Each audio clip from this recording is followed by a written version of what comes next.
Hello ladies and gentlemen, Safehouse here, and today I'll be talking about some of the changes I've made to the traditional tank build since playing the most recent beta. There are a couple ones, namely the Dark Talons, which upgrading to Burning Talons is the main one that you need to have on your bar. It is because of the way aggro works, especially when you're pulling a lot of trash. You can't aggro all those mobs, you only have one ability that aggroes, and it is single target, which is obviously Puncture, that I am definitely keeping, that I'll upgrade to Pierced Armor. I'm definitely keeping that.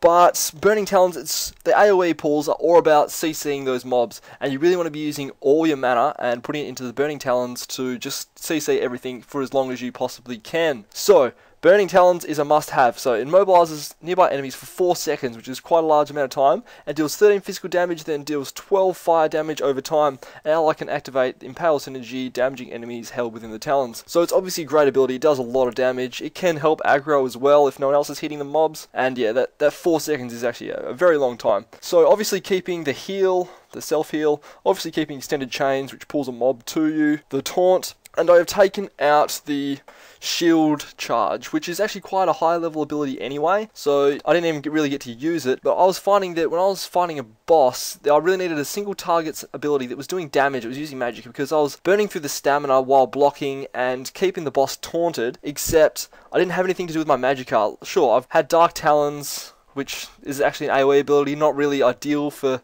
you when you've only got one mob around. A few other ones, but nothing great, so I actually took off the shield charge, because I think maybe having one gap close is just going to be enough with the extended chains over here. So I changed out and put in Burning Embers, so it deals 14 fire damage and deals 56 fire damage over the next 8.5 seconds, and it heals for 32% of the damage inflicted when the effect ends. So obviously great ability, it's a self-heal. It's definitely going to help you out with survivability, and it's actually doing quite a fair amount of damage. I think you'll find over the actual time, it'll do the most damage, obviously not bursty, but just if you're keeping that up, your magic will be regenning, and it's obviously only 18 magic to use as well, so pretty cheap ability. And if you can keep that ticking, then you're going to be sweet. You're going to be regenning that magicka, you're going to be using it, you're going to be contributing to overall DPS as well. The only time you'd probably take that off your bar is if you're struggling to stay alive in those boss fights. You can take that off and chuck in something like spiked armor, or even if you go into heavy armor, something like the immovable, increases armor and spell resistance. But I wasn't having too many issues in the boss fights. I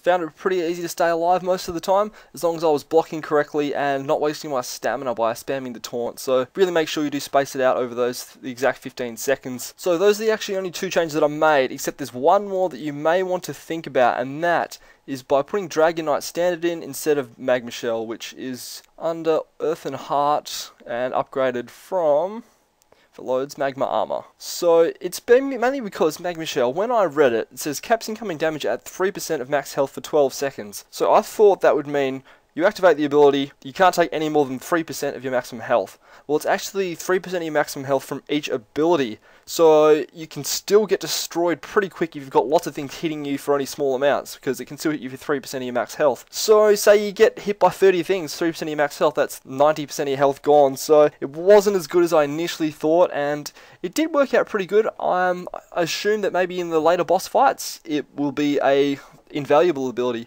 but maybe early on while you're leveling, you may want to consider using Dragon Knight Standard. I'm going to stick with it for now so I can keep leveling it up, and I do believe it's still a great ability. But yeah, if you want to use Dragon Knight Standard, that's also not an issue. But overall, I found this tank build is a lot more encompassing of everything. It really covers your AoE tanking as well as your boss fights.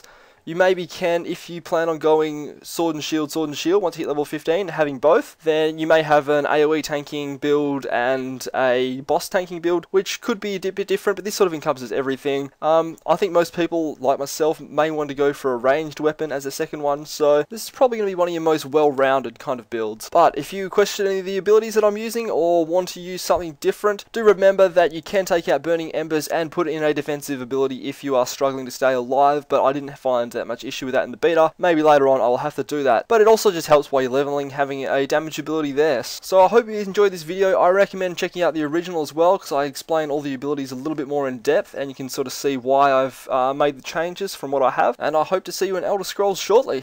Thank you very much for watching, and if this video helped you out or you just enjoyed it, please smack that like button, or you can also subscribe to my channel for more videos similar to this one. Thanks guys.